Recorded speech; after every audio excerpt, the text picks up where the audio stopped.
नहीं कह सकता। लाइट चली गई, चलो छोड़ दें, बस ठीक है छोड़ दें, कोई भी कुछ नहीं कह सकता। लेकिन अवाम के अंदर जाएंगे तो वहाँ पर आपको वो सारे मामलात देखेंगे। तो अवाम के अंदर अगर आपने जाना है ना, तो आपको ये मामलात करने होंगे। हाँ, अभी आप जिस तरह कह रहे थे ना कि आपको, मैं अपनी बात भी आपको बताता हूँ, मुझे भी मुश्किलात का सामना करना पड़ा है, लेकिन मुझे इतनी ज़्यादा मुश्किलात का सामना इसलिए नहीं करना पड़ा कि मेरा कुछ लोगों ने लिहाज किया है। यानी चंद लोगों ने मेरे मुतालिक भी दाढ़ी के मुतालिक बातें की हैं, लेकिन मेरा कुछ लोगों ने लिहाज किया है। क्या लिहाज किए? मेरे चूँकि निस्बत दरिया शरीफ की तरफ बाबा जी साहब रदी अल्लाह ताला अन्हु, बाहर जितने भी लोग हैं ना, सूबा सरात के अंदर जाऊँ वहाँ पर सारे ये पीर सबाग शरीफ दाएँ बाएँ जितने भी इलाके बाबा जी साहब के मुरीद हैं सारे रदी अल्लाह ताला।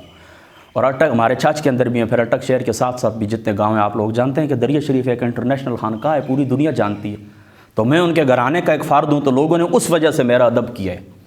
जिस तरह आज देखें ना, गोल्डा शरीफ की जो खानका है, बेशक उनकी दाढ़ी छोटी हो या बड़ी हो, लोग जी जी वाह वाह करते हैं, उनकी एक अपनी निस्बत है ना, उनका एक अपना घराना है, तो उस घराने का लिहाज है।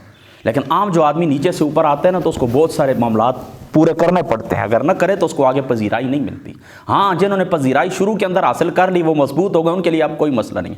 अब डॉक्टर साहब शुरू के अंदर जिस वक्त उनकी दाढ़ी बड़ी थी, ख़तीब थे, उस वक्त उनके इदारे यूनिवर्सिटीज़ की बुनियाद उन्होंने रखी, कॉलेजेस बनाए, आज पूरी दुनिया के ऊपर उनके इदारे हैं। अब उन्हें कोई मतलब भी नहीं है, कोई तकरीर के ऊपर बुलाए ना बुलाए, कोई ये करे या ना करे, उनकी अब इंटरनेशनल पहचान उनके लिए। तो मैं कहता हूँ टीवी चैनल्स के लिए भी वक्त नहीं होगा कि मैं थोड़ी सी देर उनको दे दूँ, उनका अपना तसनीफ़ और तालीफ़ का काम है। तो एक दफ़ा बंदा मजबूत हो जाए ना, फिर ज़्यादा इतने प्रॉब्लम नहीं बनती। लेकिन शुरू से जो ऊपर जाए ना तबलीग करने के लिए, तो इब्तिदा के अंदर उसको पहली रुकावट ये दाढ़ी बनती है। तो मैं आपको ये बताऊँ ना कि मेरे मुतालिक भी लोगों ने बातें की हैं, लेकिन इतनी ज़्यादा नहीं की हैं, थोड़ी की हैं। अल्लाह के घर के अंदर मैं बैठा हुआ हूँ, कई दफ़ा इस तरह हुआ है कि मेरे इंटरनेशनल प्रोग्रामों के अंदर मुझे शिरकत नहीं करने दी गई, यानी बड़े प्रोग्राम थे, तो उन बड़े प्रोग्रामों के अंदर मेरा नाम भी डिस्कस उन्होंने किया है कि 10 मिनट उसके भी होने चाहिए। यानी बड़े प्रोग्रामों के अंदर इसी तरह होते हैं ना, 13 मिनट आपके, 15 फलां के, 10 फलां के, तो उन्होंने मेरा नाम भी लिखा है कि हाफिज़ साहब के 10 मिनट होंगे। लेकिन इंतज़ामिया जो वो यही कहती है कि देखें ये सारे यहाँ पर जो है इनकी दाढ़ी बड़ी बड़ी होंगी, उसकी दाढ़ी छोटी है, तो लोग एतराज़ करेंगे। मुझे उन्होंने पीछे किया है। कई दफ़ा इस तरह है कि मैं दूर दूर प्रोग्रामों के लिए गया हूँ, तकरीरें वहाँ पर मैंने की और लोगों ने बहुत ज़्यादा पसंद किया है। नाम मैं नहीं लेता, मुख्तलिफ दूर दूर दूसरे अजला के अंदर, यानी अटक से बाहर भी, ज़िला रावलपिंडी, इसी तरीके से सूबा सरात के अंदर कहीं कहीं पर मैं गया हूँ। तो ठीक है, बहुत सारी जगह के ऊपर अब भी जाता हूँ, लेकिन कुछ जगह ऐसी ज़रूर है कि दोबारा उन लोगों ने मुझे नहीं बुलाया है। और कुछ भी नहीं, अल्लाह की कसम उठाता हूँ, वो कहते हैं उन्होंने मुझे फ़ोन किया, ख़ुद मुझे कहते हैं कारी साहब आप तकरीर करके गए हैं, तो 1000 से ज़ायद आदमी हमारे पास है, और वो कहते हैं ये मौलवी साहब थे, मुफ्ती साहब थे, इतनी अच्छी इन्होंने बातें की, तो उनकी दाढ़ी क्यों छोटी है? तो मुझे नहीं, दोबारा मैं वहाँ पर नहीं जा सकूँ। तो रुकावटें मेरे लिए भी हैं। और आज भी मैं आपको कसम उठाता हूँ, अगर मेरी दाढ़ी अब कुब्ज़ा होती तो आज इस जगह के ऊपर मैं किसी और हैसियत से बैठा होता। तो मेरे लिए बहुत सारे दरवाजे इस दाढ़ी की वजह से बंद हुए हैं। लेकिन कुछ जो मैं आगे चल गया हूँ और कुछ थोड़ा सा मतलब मैंने जगह बना लिया, तो उसकी वजह ये थी कि मेरे ख़ानदानी जो मामला थे उनकी वजह से लोगों ने मेरा लिहाज किया। मेरे जो वालिद साहब हैं उनकी वजह से कुछ लोगों ने लिहाज किए, कुछ बाबा जी साहब दरिया शरीफ रदी अल्लाह ताला अन्हु आपकी वजह से कुछ लिहाज किए, और कुछ सोशल मीडिया के ऊपर लोग इस तरह बिल्कुल न्यूट्रल लोग होते हैं, वो इन चीज़ों को नहीं देखते, वो सिर्फ बात के ऊपर गौर करते हैं। वो कहते हैं नरेंद्र मोदी हो, सदर बुश, वो भी अच्छी बात करें, हम पैक करेंगे। उन्होंने नहीं पता कोई कलीन शेफ है, दाढ़ी वाला है। कुछ सेकुलर तबके के लोग थे, उन्होंने मुझे पजीराई ज़्यादा आगे उन्होंने मुझे की है, क्योंकि ये जो रवायती किस्म के लोग थे, इल्म से खाली थे, इनकी सिर्फ मतलब दाढ़ियाँ ही बनी थी, तो इन लोगों ने इस तरह के कुछ मामलात ब्लेंडर इनसे इस तरह हुए कि जो दीन इस्लाम की बदनामी का बायस बने। तो इस उलियों के अंदर जो सेकुलर लोग थे ना, वो कबूल करने के लिए उनको तैयार नहीं थे, तो फिर उन्होंने इस तरह किया कि मुझे कबूल किया सेकुलर लोगों ने। तो इस तरह मैं थोड़ा सा चल गया हूँ वहाँ के, लेकिन ज़्यादा नहीं चल सका हूँ, ये बात आपने जहन में रखी। अब जो मैं बात अगली आपसे करने जा रहा हूँ वो गौर से सुने। अब इस तरह होना को कुछ अरसा हुआ है, तकरीबन आप 1 साल तकरीबन आप इसको कह लें, या साल से ज़्यादा अरसा हुआ है, मुझे खुद ही कुछ अपना आप हल्का महसूस होना शुरू हो गया। यानी किसी स्टेज के ऊपर उलमा के साथ, अपने उस्ताज़ा के साथ बैठा हुआ हूँ, बड़ी बड़ी दाढ़ियों वाले पगड़ियों वाले लोग हैं, तो मुझे अपना आप कुछ हल्का हल्का महसूस होता था थोड़ी दाढ़ी की वजह से। तो मैंने ये मामला डिस्कस किया है चंद लोगों से, अपने उस्ताज़ा हैं, अपने वालिद साहब, चंद लोगों से डिस्कस किया, और उस्ताज़ा और वालिद साहब तो मुझे कब से कह रहे हैं कि आप इसको कैंची दाढ़ी को न लगाया करें। तो मैंने जब उनसे ये मामला डिस्कस किया, तो आप कहते हैं कि जब आप समझते हैं और आपको ये भी पता है कि इतनी हज़ारों रुकावटें इस वजह से बनी हुई हैं, तो आप इनको छोड़ क्यों नहीं देते। तो इस साल फिर इस तरह, ये जो गुज़िश्ता साल था ना, सन 2021, ये रिजवान बादशाह साहब के बेटे हैं सकलैन बादशाह साहब, ये बैठे हुए थे। उन्होंने खुद मुझे कहा, मुझे कहते हैं कि आपके वालिद साहब का मुझे फ़ोन आते होते, वो कहते हैं मैं अपने बेटे से मेरा नाम लेते, मैं खुश हूँ, बहुत अच्छा बंदा है, लेकिन मैं इस तरह के खफ़े से ये दाढ़ी को कैंची लगाते हैं और लोग मुझे गिला देते हैं, कहते हैं आपका बेटा आलिम भी है, फतवा भी लिखता है, हाफिज़ भी है, ये क्यों दाढ़ी को। तो मैंने कहा हुज़ूर चलो मेरा आज आपसे वादा हो गया। उससे अगले दिन 2 दिन पहले मेरे अपने उस्ताद जी से मुफ्ती अज़हर महमूद साहब से मुलाकात हुई, उनसे भी यही डिस्कस में मैंने कहा चलो जी आज वादा हो गया, कल परसों से ये बहस चली हुई, आज के बाद मैंने दाढ़ी को हाथ नहीं लगाना। और आज फिर इस तरह हुआ कि अक्टूबर से यानी 29 अक्टूबर से आप हिसाब कर लेना, तकरीबन 7 महीने बनते हैं, अक्टूबर नवंबर दिसंबर, हाँ तकरीबन 8-9 महीने बनते हैं। फिर मैंने अपनी इस दाढ़ी को नहीं छेड़ा, किसी किस्म का हाथ मैंने नहीं लगाया। ये जिस तरह जा रही है उसी तरह जा रही है। मेरी बात आप समझ गए ना। अब इस तरह कि जिस वक्त मैंने इसको छेड़ना बंद कर दिया, आप देखें ना पहले इस तरह थी ना कि अभी जितनी मेरी दाढ़ी है ना तो ये तकरीबन पहले से 10 गुना ज़्यादा है, पहले से 10 गुना ज़्यादा है। लेकिन फिर भी तकरीबन 9-10 महीनों के अंदर ये इसकी ग्रोथिंग उस तरह नहीं हुई जिस तरह होनी चाहिए थी। ये कल परसों इस तरह मेरी एक मामू का बेटा फर्नीचर का काम करता है, मैंने उसको कहा यार आएँ, उसके पास मैं खुद गया, मैंने कहा ऊपर आएँ, मुझे किताबों के लिए अलमारी बना दे, मेरी किताबें सारी चारपाई के ऊपर पड़ी हुई हैं। तो उसकी दाढ़ी मैंने देखी इतनी, हालांकि वो मुझसे 10-12 साल छोटा है, उससे भी मैंने कहा यार तुम्हारा दाढ़ी छोड़ने का कितना अर्सा हुआ। कहने लगा हाफिज़ साहब मैंने तो तकरीबन 7 महीने हुए। मैंने कहा तुम्हारे 7 महीने में मेरे 9 हो चुके हैं, तुम्हारी दाढ़ी एक कब्ज़ा हो गई है, मेरी नहीं हो रही, क्या वजह है।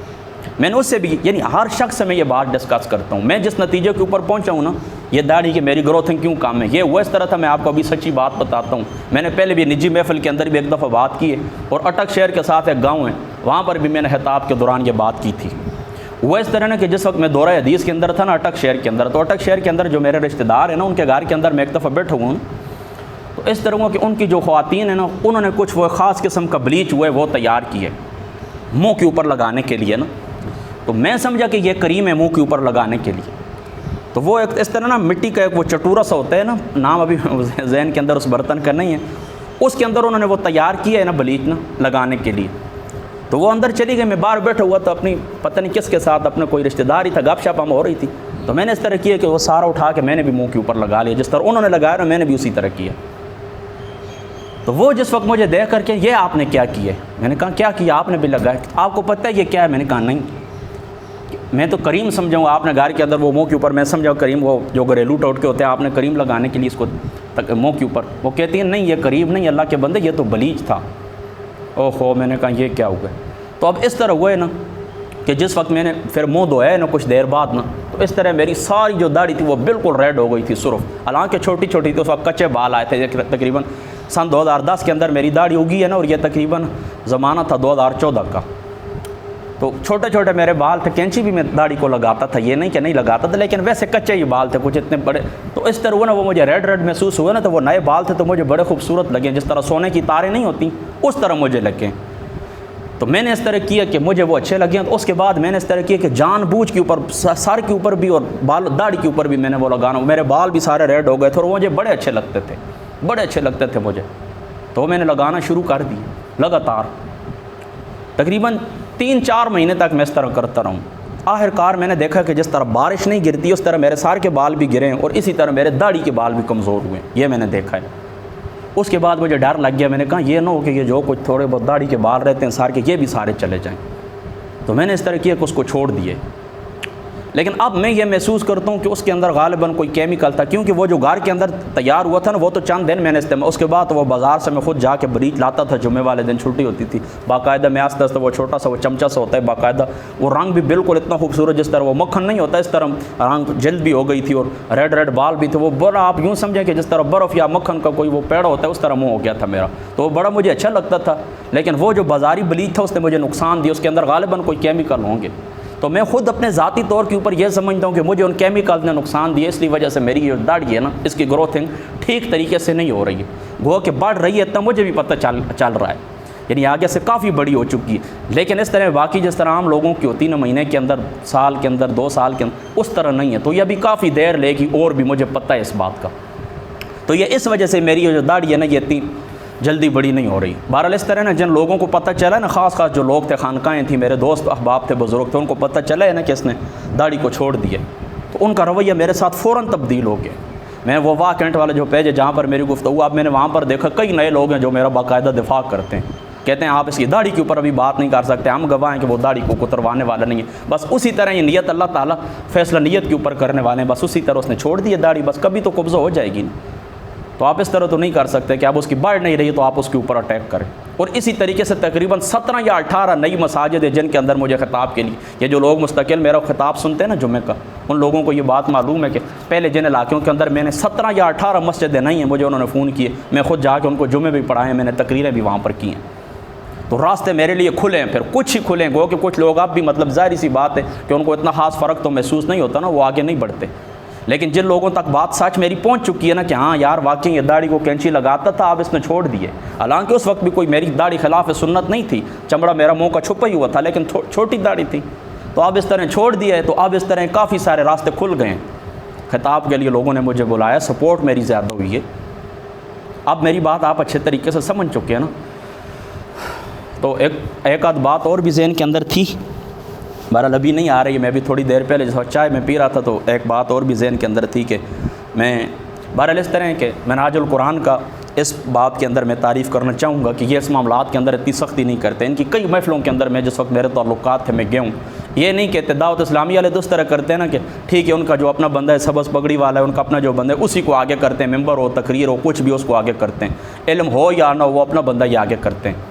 लेकिन मनाजुल कुरान की ये बात मैंने नोट की है कि इनकी मजलिस के अंदर मैं कई दफ़ा गया हूँ ना, तो कोई भी उनका प्रोग्राम होता है ना, वो हर बंदे को कहते हैं जिसकी जो सलाहियत है वो आगे आ जाए। मेरे सामने कई दफ़ा ये जो सैफ़ी होते हैं इन्होंने मगरिब की नमाज़ मनाजुल कुरान के सेंटर में पढ़ाई है, मुझे कहते हैं हाफ़िज़ साहब जो दिल करता है 2-4 मिनट आप हमें गुफ्तगू सुना दे, मैंने उनको सुनाई है। अच्छा कोई खातून बैठी हो, तुम क्या कर सकती हो, तुम भाई क्या कर सकते हो, मैं नात पढ़, इधर आ जाएँ आप नात पढ़ें, तुम्हें कुरान पढ़ना आता है, जी आता है, आए तुम तिलावत करो। तो इनके अंदर ये बात मैं तस्लीम करता हूँ कि खुले दिल के मालिक हैं, इन्होंने कभी भी तंगी का मुजाहरा नहीं किया इस बात के अंदर। बाकी जो तंजीमें वो अपने बंदे को तरजीह देती हैं, लेकिन इनकी जो महफिल होती है ना, जिसका जो दिल है, दाढ़ी है या नहीं, सर के ऊपर टोपी है या नहीं, लिबास सफ़ेद है या पैंट शर्ट पहनी हुई, जो कुछ भी आए, जो कुछ तुम्हें खुदा ने सलाहियत दी है उस तरीके आप बयान कर दें। नात पढ़नी आती है, कुरान पढ़ना आता है, तिलावत कर दें, खिताब करना आता है, 2 मिनट गुफ्तगू कर दें। इस बात के अंदर मैं ये इनकी तारीफ़ करूँगा ज़रूर। तो मुअद्दिबाना मेरी गुजारिश ये है कि देखें हम बहुत सारे मसाइल का शिकार हैं। बस आखिरी बात यह ना कि दावत इस्लामी वाले जो हैं उनसे बरादराना गुजारिश है कि इतनी बिल्कुल सख्ती ना करें कि बिल्कुल सिर्फ दाढ़ी की वजह से आप उनकी पूरी ज़िंदगी सिफ़र से तशबीह दे दें, सिफ़र से ज़रब दे दें। और इन लोगों से ये गुजारिश करूँगा कि आप भी बराए मेहरबानी इस तरह करें कि बिल्कुल इस तरह ये छोटे छोटे बैठ के लोगों 1 इंच भी ना हो और बंदा मेंबर के ऊपर बैठ जाए, बंदे को खुद बड़ा अजीब सा लगता है। तो बराए मेहरबानी आप भी थोड़ा इस तरह करें कि इनके साथ सुलह करें। हमारे बाबा जी साहब दरिया शरीफ रज़ी अल्लाह ताला अन्हु आप कहते होते थे सुलह करें, बस इन दाढ़ियों के साथ आप भी सुलह करें। मुस्ताहब तो है ना, मुस्ताहब तो मानते हैं ना, तो मुस्ताहब के ऊपर अमल करने से सवाब मिलता है ना, तो जब मिलता है तो बस रख लें, क्या बात है। पजीराई ज़्यादा पहले इंशाअल्लाह पहले से ज़्यादा आपको पजीराई मिलेगी इंशाअल्लाह ताला। ये तो हो गई गुजारिश। अब देखें ना हम कितने मसाइल का शिकार हैं। दुनिया की किसी शख्स के पास आप बैठे ना, वो आपको कहेगा दहशतगर्दी भी मसला है, वो आपको कहेगा महंगाई भी मसला है, बेरोज़गारी भी मसला है, अच्छा जी वायलेशन मसला है, लाकानूनीयत है, हमारे बहुत सारे मसाइल है। मैं आपको कहता हूँ एक ही मसला है हमारे पाकिस्तान के अंदर, वो क्या है सूदी निज़ाम की हुकूमत है, फ़िरौनी निज़ाम की, कारूनी यजीदी निज़ाम की हुकूमत है। हुकूमत का है वो खुदा के कुरान की। हमारे दुश्मन अंदर भी बहुत हैं, हमारी बगलों के नीचे छुपे हुए दुश्मन भी बहुत हैं और बाहर भी बहुत हैं। मुझे बताएं हम कब तक आपस में लड़ते रहेंगे, कब तक इन छोटी छोटी बातों के ऊपर नफ़रतें बढ़ती रहेंगी, एक दूसरे की मुखालफत करते रहेंगे, एक दूसरे का नाम भी बर्दाश्त नहीं करेंगे। ये अदम बर्दाश्त का सिलसिला कब तक जारी रहेगा। मेरी बात आप याद रख लें, दुश्मन आपको एक एक करके टुकड़े करके मार देगा और आपका नाम और निशान भी बाकी नहीं रहेगा। कामयाबी इसी के अंदर है। इत्तेफाक इत्तेहाद के अंदर अल्लाह ताला की ज़ात अक़दस ने बरकत रखी है। इत्तेफाक के अंदर अल्लाह ताला ने कौमों को आगे बढ़ाया, जिन लोगों ने इत्तेफाक के साथ आगे मामलात किए अल्लाह ताला की ज़ात अक़दस ने बढ़ाया। इलाका छाछ के लोगों को मालूम होगा कि हमारे जो सईद साहब है दरिया शरीफ रहमतुल्लाह ताला अलैह, करोड़ों रहमत अल्लाह ताला उनकी कब्र के ऊपर, वो MPA बने थे ना MPA 1985 के अंदर। मेरे ख्याल में कोई वजारत भी उनको मिली थी। किस वजह से कि इलाका छाछ के तमाम सुन्नियों ने एक प्लेटफार्म के ऊपर इत्तेफाक किया था और उनको अपना नुमाइंदा मुकर्रर किया था, सब ने उनको वोट दिए, वो जीत गए थे और गालिबन वज़ीर माल भी बने थे। मैं भूल नहीं हूँ, वालिद साहब से मैं पूछ लूँगा, मुझे अब याद नहीं है, बने थे। फिर इत्तेफाक टूटा, आपस में अलग अलग हो गए। तो मुझे बताएं आज तक किसी का कोई एक उम्मीदवार कामयाब हो, ईमानदारी से बताएं। बस यही फिर ज़िंदा मिसाल आपके सामने है ना। तो इन छोटी छोटी बातों के ऊपर आप आपस में लड़ा न करें। खैर नज़रिया जमाती जो उसूल होते हैं अपने होते हैं, हर शख्स को आके कि जिस जमात के साथ वो वाबस्ता होता है उसके वो मफादात का तहफ़्फ़ुज़ करता है करे, लेकिन कम अज़ कम आपस में रास्ते में एक दूसरे के सामने आएँ तो भाईचारे के साथ खुले दिल से एक दूसरे को मिले, खुले दिल से एक दूसरे की खिदमत तस्लीम करें।